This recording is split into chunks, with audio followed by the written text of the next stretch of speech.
अस्सलामुअलैकुम, नमस्ते, सत श्री अकाल। 4 से 5 दिन पहले महाराष्ट्र के पालघर में 3 लोग एक मैयत में जाने के लिए रवाना होते हैं। गुजरात से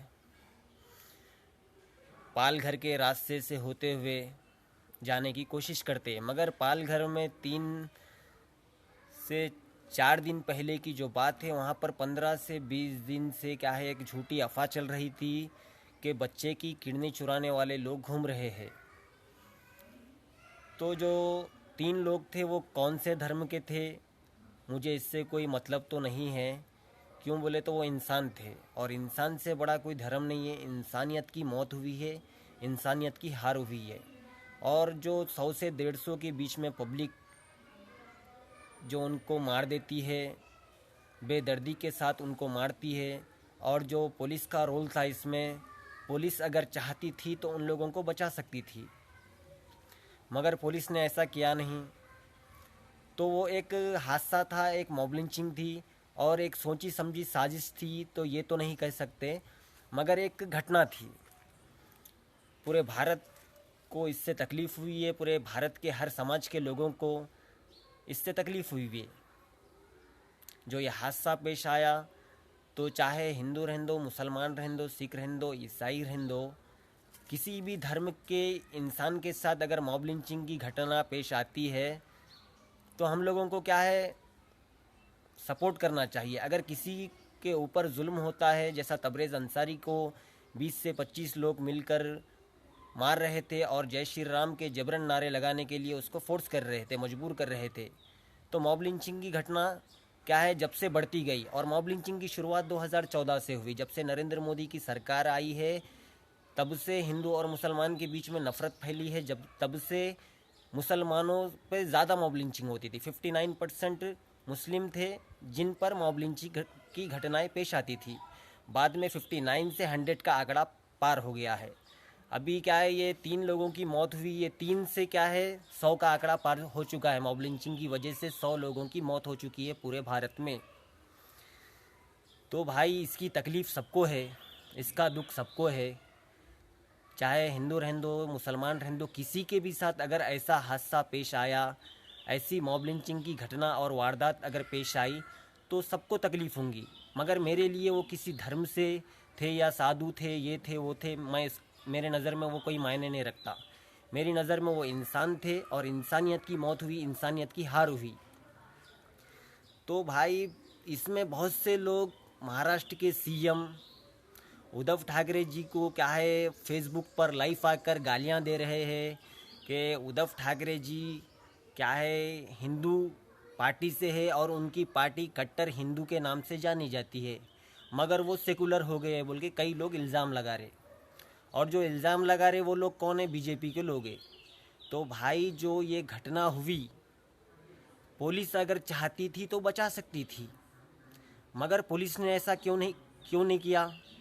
पुलिस उन लोगों की सेफ्टी क्यों नहीं करी? पुलिस खुद पब्लिक के हाथों दे दी, क्यों? ये भी हो सकता महाराष्ट्र के सीएम को, महाराष्ट्र की सरकार को बदनाम करने के लिए ये पूरी वारदात को अंजाम दिया गया। मगर जो अंधभक्त है और जो कट्टर बीजेपी के लोग हैं, फेसबुक पर आकर तलवार ले लेकर बैठकर ये कह रहे हैं, ये उकसा रहे हैं लोगों को, हिंदू भाइयों के दिलों में जहर डाल रहे हैं कि हिंदू कब तक खामोश बैठकर रहेगा, हिंदुओं को उठ जाना चाहिए। तबलीग जमात वालों ने ये किया है, उद्धव ठाकरे ने तबलीग जमात के साथ मिलकर 3 लोगों की मौत की है, मौत की प्लानिंग की और 3 लोगों को मारा है।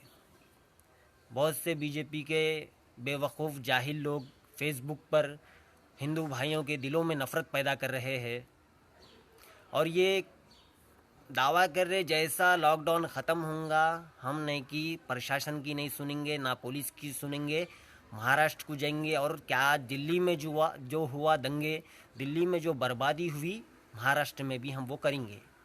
तो गोदी मीडिया से मेरा एक सवाल है, गोदी मीडिया ये नहीं बताती, अगर यही बात जो अगर मुसलमान कर देता था, यही दावे अगर किसी मुसलमान ने किए होते थे, तो अभी तक उसको आतंकवादी का सर्टिफिकेट दे देती थी गोदी मीडिया। मुसलमान उकसा रहे हैं, मुसलमान क्या है भारत का माहौल ख़राब करना चाह रहे हैं, भारत की गंगा जमुना तहज़ीब को ख़त्म करना चाह रहे हैं बोल के गोदी मीडिया क्या करती थी, अपने चैनलों पर लाइव टेलीकास्ट चलाती थी। और ये 4 से 5 जो कुत्ते हैं बीजेपी के, फेसबुक पर लाइव आकर, कल तो एक कुत्ता क्या बोल रहा था, तबलीग जमात वालों ने मिलकर 2 साधुओं को और उनके ड्राइवर को मारा है। अरे पहले इंसान की औलाद, पहले पूरी मालूमात कर, तहकीक करने के बाद फिर डिसीज़न ले। तू किसके बारे में बोल रहा, खाली चूती है, छोटी मोटी इधर उधर से साले फेक न्यूज़ सुन ले रहे और फेसबुक पर लाइव आ जा रहे, लाइव आकर कई लोगों के दिलों में जहर पैदा कर रहे।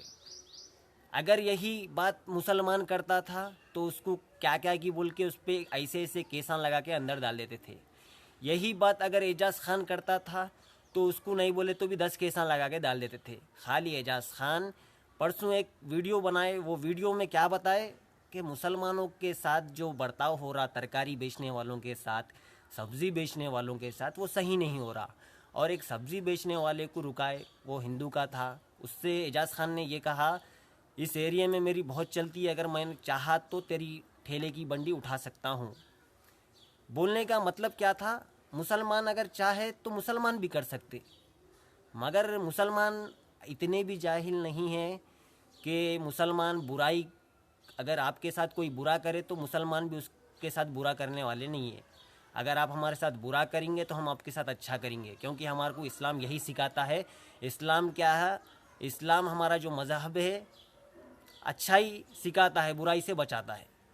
तो और जो गोदी मीडिया ने परसों बांद्रा स्टेशन पर जो भीड़ जमा हो गई थी, स्टेशन के बाजू एक मस्जिद थी, गोदी मीडिया ने ये इतना चलाया कि मस्जिद, जामा मस्जिद की तरफ से लोगों को उकसाया गया है जमा होने के लिए। फिर दूसरे दिन गुजरात में, सूरत में स्टेशन पर कई हज़ारों की भीड़ जमा हो जाती है। स्टेशन के बाजू मंदिर था, गोदी मीडिया ये नहीं चलाती है कि मंदिर की तरफ से क्या उकसाया गया था लोगों को जमा होने के लिए। तो भाई ये देश किस तरफ जा रहा है आप लोग सोचो। और ये वीडियो मेरा ख़ास मेरे हिंदू भाइयों के लिए है, क्यों बोले तो हम लोगों का चैन, सुकून, अमन, शांति, जो देश की गंगा जमुना तहज़ीब है वो कोमा में चली गई। अब उसको कोमा में से निकालने के वास्ते हम लोगों को एक होना पड़ेगा। पहले ये चैनलों पर बयान लगाओ, और ये जो लोग फेसबुक पर आकर हिंदू और मुसलमान को लड़ाने की बात कर रहे हैं, लंगी तलवारें लेकर फेसबुक पर ये डायरेक्ट कह रहे हैं मुसलमानों को, कटुओं को काटेंगे, घर में घुस के मारेंगे। और एक कुत्ते का बच्चा तो ये भी कह रहा था कि मुसलमानों ने तो 10 मिनट पुलिस को हटाओ कहा था, सिर्फ 5 मिनट के लिए हटाइए, हम लोग क्या करते हैं देख लीजिए बोल के। अबे मुसलमान अमन और शांति चाहता है, और मुसलमानों के अंदर इतनी ताकत है अल्लाह के फजल से, और मुसलमानों के अंदर इतनी हिम्मत है। अगर मुसलमानों ने हिम्मत नहीं दिखाई होती थी तो आज मुल्क, आज भी भारत अंग्रेज़ों का ग़ुलाम होता था। पहले अंग्रेज़ों के ख़िलाफ़ बगावत करने वाला मुसलमान ही था, अंग्रेज़ों के ख़िलाफ़ बात करने वाला मुसलमान ही था, क्योंकि हमको ग़ुलामी पसंद नहीं है भाई। हम ग़ुलाम हैं रसूल के, हम उसकी ग़ुलामी करेंगे। तो हमको किसी की ग़ुलामी की ज़रूरत नहीं है। हमारे अंदर जितनी ताकत है और जितनी हिम्मत है वो हम वक्त आने पर बताएंगे, मगर संविधानी तरीक़े से हम लोग इस देश की गंगा और जमुना तहज़ीब को बरकरार रखेंगे। और तुम जैसे 4 से 5 चूतिए जो फेसबुक पर आकर हिंदुओं को भड़का रहे, हिंदुओं को ये कह रहे अब हिंदू अगरबत्ती जलाना जानता है, हिंदू सिर्फ दिया जलाना जानता है, हिंदू कब जागेगा। अबे 80% आबादी है हमारी हिंदू भाइयों की भारत में, 80% आबादी है। 20% से 18% आबादी मुस्लिम की है, तो 80% आबादी 20% आबादी से डर रही बोले तो मेरे को समझ में नहीं आ रहा है। तो ये पूरा क्या है, एजेंडा नरेंद्र मोदी का है। नरेंद्र मोदी मन की बात करते हैं, नरेंद्र मोदी बत्ती बुझाओ कहते हैं। नरेंद्र मोदी 53 लोग जब दिल्ली में मर जाते हैं तो जब खामोशी इख्तियार कर लेते हैं। नरेंद्र मोदी गुजरात में कई हज़ार मुसलमानों की लाशों पर से चलते हुए दिल्ली तक आते हैं मगर कुछ नहीं कहते हैं। तो नरेंद्र मोदी का खुद एजेंडा है मुसलमानों के ख़िलाफ़ नफ़रत का बीज डालना नरेंद्र मोदी का काम है। मगर मेरे भाई, जैसी ज़मीन वैसी नस्ल, जैसा बीज वैसी फसल। तो हमारे रगों में जो खून है उसकी हर बूंद, हर ख़तरा भारत के लिए हम खुशी खुशी इस देश की अमन और शांति के लिए दे सकते। मगर जब हमारी जान पर बात आई तो हम भी किसी के बाप को सुनने वाले नहीं हैं। ना हम आप लोगों को मारेंगे, ना तोड़ेंगे, ना कुछ करेंगे। हम संविधानी तरीक़े से हमारा काम करेंगे। और जो मुसलमान तबलीग जमात वाले मिलकर, महाराष्ट्र की सरकार मिलकर तबलीग जमात वालों के साथ मिलकर दो साधुओं की और उनके ड्राइवर की मौत हुई उनकी वजह से बोल के जो अफवाह उड़ा रहे, अरे चूतियों, जो मरे उन्हों भी एक ही धर्म के थे और जो मारे उन्हों भी एक ही धर्म के थे। उसमें मुसलमान दूर दूर तक नहीं थे। अब तुम्हारे घर में गाय दूध कम दी तो भी मुसलमान की वजह से दी बोलेंगे तुम। एक के घर में बकरी के बच्चे 4 देती थी कहते बकरी, तो 2 दी तो मुसलमान कुछ तो भी करे होंगे, इसके बाद से हमारी बकरी 2 बच्चे दी। अगर किसी के घर में कुत्ता आ गया तो मुसलमान ही भेजा होगा कुत्ते को। अगर किसी के घर में करंट चलेगा तो मुसलमान ही कुछ करा होगा। ये आज का भारत है। अगर किसी का कूलर भी स्लो घूमना शुरू होगा तो हाँ, मुसलमान गया था यहाँ से, उन्हें जाते साथ ही कूलर स्लो घूमना शुरू होगा। अरे क्या तो भी है रे। पूरी अमेरिका की पूरी जितनी भी मीडिया है, जितनी भी इंटरनेशनल मीडिया है फॉरेन कंट्रियों की, हंस रही तुम्हारे ऊपर। देश का मजाक बना दे रहे। पीएम तो अनपढ़ ही है हमारा। नरेंद्र मोदी को बात करने आती। नरेंद्र मोदी के अंदर जो टैलेंट है, पब्लिक को चूतिया बनाने का टैलेंट है। और पब्लिक के अंदर भारत की जो टैलेंट है, चूतिया बनने का टैलेंट है, आपस में लड़के मरने का टैलेंट है। अरे भाई, ना हिंदू को ख़तरा है ना मुसलमान को ख़तरा है। मेरे भाई, हिंदुस्तान को ख़तरा है। कोरोना वायरस से बच जाएंगे हम। जो ये नफ़रत की राजनीति जो लोग खेल रहे हैं और जो नफ़रत का बीज बो रहे हैं, इससे भारत तबाह और बर्बाद हो जाएगा। 4 से 5 लोग आकर फेसबुक पर ये कह रहे हैं भगवा ड्रेस पहनकर, मतलब लोग समझना ये साधु है। तलवार लगाकर, लंगी तलवार ले लेकर। अगर वही मुसलमान छोटी चाकू भी लेकर वीडियो बनाया बोले तो उस पर आतंकवादी का, देशद्रोही का केस बुक हो जाता। अगर वही मुसलमान बोल दिया मुसलमानों, तबरेज़ अंसारी को मार दिया गया, हम लोगों को एक हो जाना चाहिए।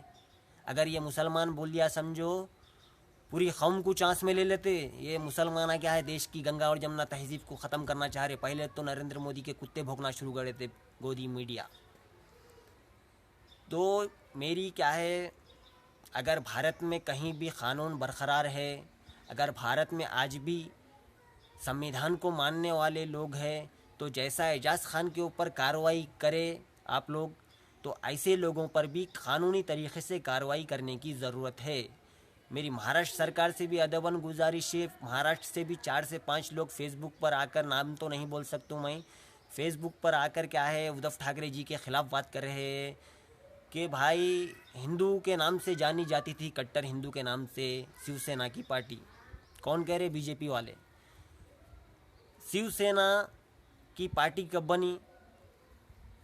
1966 में शिवसेना का पार्टी बनी और 1980 में बीजेपी की पार्टी, कट्टर हिंदू पार्टी। तो पुरानी पार्टी कौन सी है? शिवसेना की पार्टी है। तो और ये भी कह रहे शिवसेना के जो उद्धव ठाकरे जी है, अपने वालिद साहब का नाम ख़राब कर रहे, बाला साहब ठाकरे का। क्यों बोले तो उन्होंने शिवसेना हिंदू की पार्टी है, कर रही काम मुसलमानों का। अरे भाई, उन्होंने सेकुलर है। और बहुत से लोग क्या बोल रहे, सेकुलर बन गए उद्धव ठाकरे जी। सेकुलर के मीनिंग मालूम करो पहले आप। सेकुलर के मीनिंग क्या होते हैं? तमाम धर्मों को एक समान देखना, तमाम ज़ातों को, तमाम लोगों को एक ही नज़र से देखने वाले को सेकुलर कहते हैं। जैसा तेलंगाना के सीएम जनाब केसीआर साहब है सेकुलर, वैसे ही उद्धव ठाकरे जी है। तो भाई, ऐसे लोगों पर कार्रवाई करने की ज़रूरत है। और क्या है, सरकार क्या है, सरकार तो तमाशा देख रही। क्यों बोलते हो? ये सरकार की वजह से इन लोगों को पावर मिला भोंकने का। ये सरकार गुंडों की सरकार है। गृह मंत्री रौडी शटर है, तड़ी पार है। और हमारे नरेंद्र मोदी, उनका तो पूछो मत, कहाँ तक पड़े हुए उनको खुद को नहीं मालूम है। अरे मीडिया वालों को तो शर्म से डूबकर मर जाना चाहिए। अमेरिका की मीडिया डोनाल्ड ट्रंप से ऐसे ऐसे सवाल पूछती है जिसका कोई जवाब नहीं है। मीडिया के सामने बात नहीं कर सकते हम, सबसे ताकतवर इंसान दुनिया का। वहाँ की मीडिया का काम क्या होता है? अरे शर्म से डूबकर मरो। हमारे दुश्मन मुल्क की मीडिया, पाकिस्तान की मीडिया। अगर पाकिस्तान में, मैं परसों देखा एक वीडियो में, कराची के एक शहर में वहाँ पर कचरा जमा है, तो इमरान खान की नीचे से ऊपर तक नवाज़ेरी मीडिया, कचरा जमा हो गया। तो हमारी मीडिया नरेंद्र मोदी से कैसे सवाल पूछती है? सर आप 18 घंटे काम करते हैं, आप थकते नहीं हैं क्या? सर आप आम चूस कर खाते या काट कर खाते? तो पढ़े लिखों को आड़सी, चूतियों को फाड़सी, चूतिया बनाना इनका काम है। चूतिया बनना अपना काम नहीं है मेरे भाई। जो बन रहे हो नो भी जागो और सलामत रहो, अपने घरों में रहो, अपने घरों में इबादत करो, अल्लाह से तौबा करो। जो भी ये बीमारी है इसके लिए अल्लाह से क्या है, दुआ करो, अल्लाह हमको इस बीमारी से बचाए और हमारे मुल्क में गंगा और जमुना तहजीब हमेशा बरकरार रहे। और इन लोगों पर कार्रवाई करने की सख्त से सख्त ज़रूरत है। जो लोग फेसबुक पर आकर लोगों के बीच में नफ़रत डाल रहे हैं, हिंदू भाइयों को उकसा रहे हैं, हिंदू भाइयों को गलत रास्ते पर ले आ रहे हैं। जय हिंद, अल्लाह हाफिज़।